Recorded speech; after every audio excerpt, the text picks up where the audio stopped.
episodio anterior, discutimos sobre los redactores de la Constitución, nombres históricos durante ese tiempo, hablamos más sobre la Convención del Congreso y presentamos el Colegio Electoral. Este es nuestro tercer y último episodio de la serie, donde nos enfocamos en los orígenes del gobierno de Estados Unidos. En este episodio, concluiremos y explicaremos nuestra posición sobre lo que pensamos como ciudadanos naturalizados sobre el gobierno de los Estados Unidos. Cubriremos y discutiremos uno de los temas más candentes y más sensibles a lo largo de la historia, que es la esclavitud. Bienvenido a The Naturalized Patriot Show. En este programa escuchará la perspectiva de Estados Unidos a través de los ojos de un ciudadano naturalizado. Podrá interactuar con nosotros a través de una serie de preguntas y dar su opinión sobre estos temas en la sección de comentarios. Espero que disfrutes este video, suscríbete y presiona el icono de campana. También dona si quieres ver más contenido como este video. Sin más preámbulos, comencemos. La esclavitud fue un asunto muy polémico. Ahora, permítanme dejar algo muy claro en este momento, que de ninguna manera yo apoyo la esclavitud, ni nunca he apoyado esa mala práctica. Ahora, a pesar de que en ese entonces varios estados del norte habían comenzado a prohibir la esclavitud, los estados del norte acordaron con los estados del sur que la esclavitud era un asunto que los estados debían determinar y que debería mantenerse fuera de la Constitución. Muchos estados del norte temían que el sur no se uniera a la Unión hasta que aceptaran eso. Las personas esclavizadas se contaban como 3/5 partes de una persona para impuestos y para determinar cuántos representantes podía enviar un estado al Congreso. Además, los estados estaban obligados a devolver a los esclavos fugitivos a sus dueños, y el Congreso no estaba autorizado para prohibir la venta de esclavos antes de 1808 por la ley de Jim Crow promulgada por el Partido Demócrata. Las leyes sobre la esclavitud estaban claramente equivocadas y fueron una violación muy grave a los derechos humanos. No deberían haber ocurrido y es quizás una de las mayores tragedias en la historia de la humanidad. En septiembre de 1787, el Comité de los Cinco de la Convención había completado el texto final de la Constitución, que sumaba 4.200 palabras. George Washington fue el primero en firmar el documento el 17 de septiembre. Solo 39 de los 55 delegados firmaron la declaración. Varios ya habían salido de Filadelfia y 3 delegados, George Mason, Edmund Randolph y Elbridge Gerry de Massachusetts, se negaron a firmar. La Constitución necesitaba ser aprobada por 9 de los 3 estados para convertirse en ley. Con la ayuda de John Hay y James Madison, Alexander Hamilton preparó una serie de artículos para instar a los estadounidenses a aprobar la Constitución.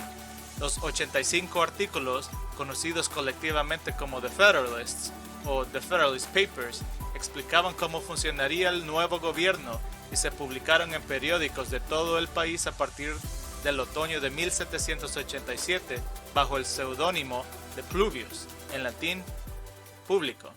Los que apoyaban la Constitución eran conocidos como federalistas, mientras que los que se oponían porque creían que le daba demasiada autoridad al gobierno nacional eran conocidos como antifederalistas. Ahora, 5 estados ratificaron la Constitución en rápida sucesión a partir del 7 de diciembre de 1787, los cuales fueron Delaware, Pennsylvania, New Jersey, Georgia y Connecticut. Otros estados, particularmente Massachusetts, se mostraron hostiles al tratado porque no reservaba autoridades no delegadas a los estados y no brindaba protección constitucional para derechos políticos esenciales como la libertad de expresión, religión y prensa. Estos estados eran conscientes de la tradición inglesa de suprimir la voz de las personas y no podían permitir que su país fuera dirigido por los mismos principios que los ingleses. Se llegó a un compromiso en febrero de 1788 en el que Massachusetts y otros estados acordaron ratificar el acuerdo con la condición de que se ofrecieran revisiones rápidamente. Massachusetts fue el primer estado en ratificar la Constitución, seguido de Maryland y South Carolina. New Hampshire se convirtió en el 9º estado en ratificar el documento el 21 de junio de 1788 y se decidió que el gobierno bajo la Constitución de los Estados Unidos comenzaría el 4 de marzo de 1789. El 30 de abril de 1789, George Washington se proclamó como el primer presidente de Estados Unidos. Virginia ratificó la Constitución en junio de ese año, mientras que New York lo hizo en julio. La Corte Suprema de los Estados Unidos tuvo su primera sesión el 2 de febrero de 1790, marcando el inicio oficial del gobierno. Más tarde, se añadió a la Constitución la Declaración de Derechos. Este proyecto de la ley estableció el tono y los estándares por los que Estados Unidos es conocido en todo el mundo. Han pasado más de 200 años desde que se creó la Constitución. El país se ha convertido en una superpotencia mundial, y a lo largo de todos estos giros y vueltas, este documento ha perdurado y se ha adaptado. Puede que no sea el documento más perfecto del mundo, pero sigue siendo una luz en contra de la oscuridad de los regímenes e ideologías autoritarios. El gobierno que se formó después de la creación de este gobierno hizo cumplir la protección de los derechos de las personas, las cuales la habían elegido, y se hizo vinculante a ellos para salvar y proteger las libertades civiles.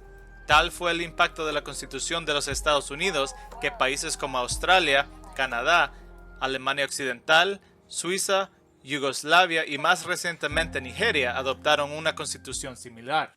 Esto nos lleva al final del video. Ahora, la esclavitud desapareció hace mucho tiempo, pero todavía hay efectos errantes de una práctica tan perversa. ¿Piensas tú que el Partido Demócrata todavía está imponiendo un tipo de esclavitud moderna? ¿Piensas tú que el Partido Republicano está imponiendo un tipo de esclavitud moderna? El gobierno de Estados Unidos puede no ser el más eficiente o el más proactivo, pero seguramente es el mejor en defender la protección de los derechos humanos y la democracia, una ideología que se ha perdido en muchas potencias orientales. Realmente es un gobierno del pueblo, por el pueblo y para el pueblo. Sin embargo, en los últimos tiempos, las opiniones polarizadas han vuelto a asomarse, ya que tanto los republicanos como los demócratas parecen empeñados en perseguir sus propias agendas sin tener en cuenta los derechos humanos. ¿Están olvidando ellos cómo obtuvieron tanto poder? ¿Han olvidado a quién representan? La influencia positiva del gobierno central ha decaído y ya no representa la fuerza unificadora que alguna vez fue. Solo el tiempo dirá si el gobierno federal realmente se atiene a los principios sobre los que se fundó. Dicho esto, espero que hayan disfrutado este video. No olviden suscribirse a nuestro canal y presionar el icono de la campana cuando salgan. Hasta la próxima.